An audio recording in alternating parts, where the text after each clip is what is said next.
Wali Kota ini tiap hari Jumat, Sabtu, Minggu ini memberi ruang pada teman-teman termasuk disabilitas. Kemarin anak-anak SMA dan SMP. Ya, jadi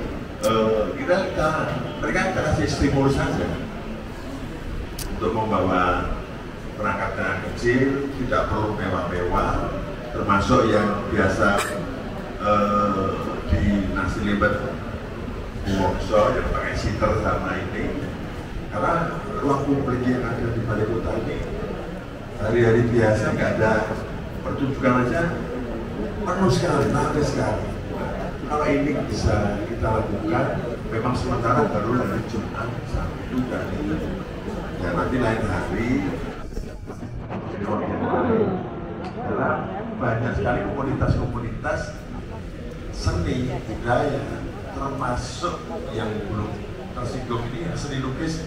Pak Andi kan, kemarin kami sempat ditarik, kemudian dia menyampaikan tempat saya di mana. Teguh ya katakan kita di Palembang juga ada ruang yang lebih luas, termasuk di ruang terbuka di Ngasopuro maupun harus Subroto ya, yang mestinya harus kita wadai.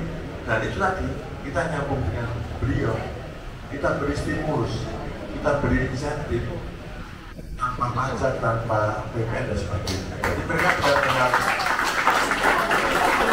berafiliasi dan lukisan-lukisan yang ini tugas kita nanti untuk memasarkan. Jadi mereka sudah tidak tumpuk gambar-gambar yang ada di sana, tapi kita fasilitasi dan itu menjadi bagian bila mana ada kunjungan-kunjungan nanti tukar cenderamata dan itu menjadi cenderamata pemerintah Kota Surakarta untuk lebih lanjut. Saya kira demikian. Siap, matur suwun Pak Gus.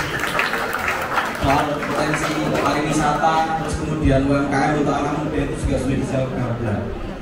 Saya juga penasaran, pengen ngerti pendapatnya dari Mas Gadi. Nah, Mas Gadi ini kan pelaku usaha, terutama di Kota Surakarta. Kira-kira apa yang masih Mas?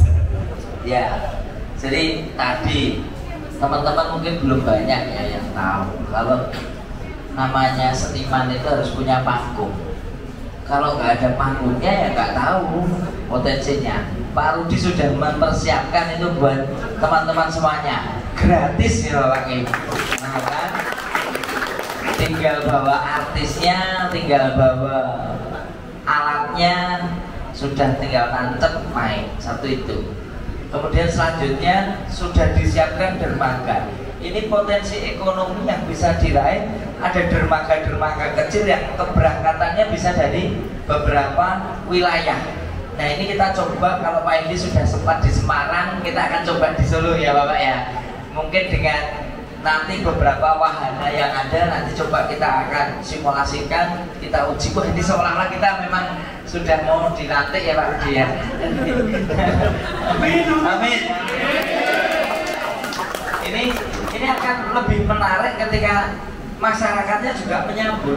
Nanti akan semacam ada apa ya, semacam bintang kecil itu ya, workshop untuk mereka training untuk bagaimana memberikan pelayanan terbaik di masing-masing titik dermaga ini, mulai dari pemberangkatan, parkirnya ada, ramah tamah warganya ada, produk di sekitarnya ada. Ini bisa satu menjadi destinasi baru, destinasi wisata. Mungkin bisa kalau bis-bis besar parkir di tempatnya Pak Rudi di Pucang Sawit, di sana sangat mungkin nanti bisa ke tempat yang lain, turun di situ disambut dengan apa namanya, seni reog kalau yang di Gandean gitu Pak. Nanti jalan lagi kemana, ada sambutannya lagi apa. Ini bisa menjadi satu paket wisata, sehingga kami berharap linear Solo menang, Jawa Tengah menang, sehingga koordinasi komunikasi dengan gubernur ini bisa terjadi.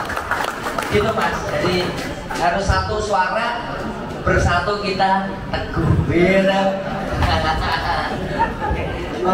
Cocok. Ya gini Pak, kalau Jawa Tengah perkasa, Solo ini prakoso Pak, jadi suatu kekuatan yang luar biasa. Oke, prakoso bahasa Jawanya perkasa Pak. Ini tidak ada satu yang kebetulan. Ini kebetulan dari Tuhan, berarti artinya Teguh Bambang sudah ditakdirkan untuk menang. Neng nyambut gawe, soalnya nyambut gawe ini nyoblos neng bilik suara. Kalau ngomongin soal anak muda udah, kayaknya kita kalau kurang lengkap kalau nggak ngomongin soal kesetaraan gender, perempuanan dan juga anak-anak. Saya itu sangat tertarik ya dengan Pak Andika. Pak Andika ini backgroundnya seorang mantan panglima, gagah atau gagah, dan juga orang yang sangat harmonis dengan Bunda Cinta. Mas ini juga. Saya tuh pengen tanya, kira-kira programnya apa sih kalau untuk perlindungan terhadap perempuan dan anak di kota di Jawa Tengah? Karena kalau di kota Solo kita sudah KLA 6 kali ya Pak. Sudah KLA kota layak anak 6 kali. Itu juga kalau nggak salah Semarang kemarin juga KLA ya. Semarang dan Solo sudah KLA utama. Nah ini ngomong-ngomong soal kota layak anak dan juga perlindungan terhadap perempuan dan anak di Jawa Tengah itu nanti ketika Bapak menjabat program dan juga langkah-langkahnya apa Pak ketika nanti sudah menjabat? Untuk Pak Andika. Jadi perlindungan dan pemberdayaan khas kita ini masih cukup jomplang, masih tidak terlalu setara antara laki-laki dan perempuan. Kita mau ukur dari mana Mas Judi? Mau dari Human Development Index kalah. Perempuan kita ini di Jawa Tengah ya masih cuma 71 nilainya. Laki-laki sudah 77.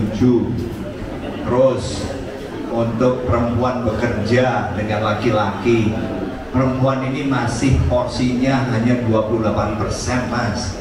Laki-laki sudah 34%.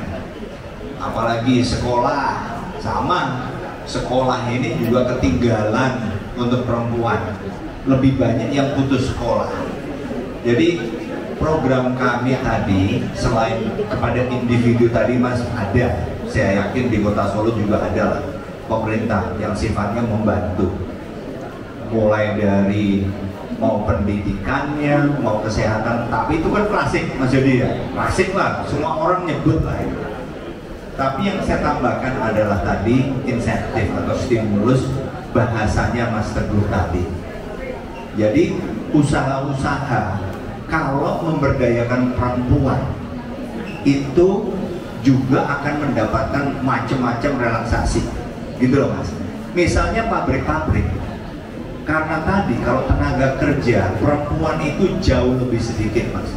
Artinya kalau kita sama-sama jual, bukan jual, tawarkan untuk bekerja, masih lebih banyak laki-laki.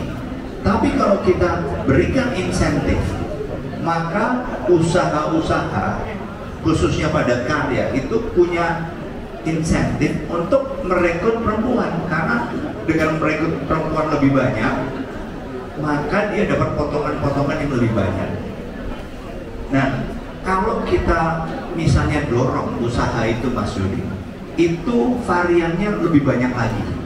Karena kita pernah datang ke pabrik-pabrik misalnya, mereka karena merekrut perempuan mayoritas, mereka kemudian menyediakan seperti kalau kita sebut daycare. Karena perempuan kita banyak yang tidak punya asisten rumah tangga, tidak punya orang di rumah untuk dititipkan anaknya, sementara dia harus bekerja. Jadi perusahaan ini kemudian menyiapkan di tempat kerja ada juga tempat untuk menitipkan anaknya. Belum lagi perusahaan tadi juga memberikan bantuan dalam hal protein yang nantinya akan membantu perempuan-perempuan ini selama hamil mencukupi kebutuhan proteinnya supaya tidak stunting. Jadi stimulusnya sekali kepada usaha yang kita dapat atau yang dinikmati oleh masyarakat Jawa Tengah, perempuan dan anak, itu berlipat-lipat karena kreativitas dari usaha itu sendiri.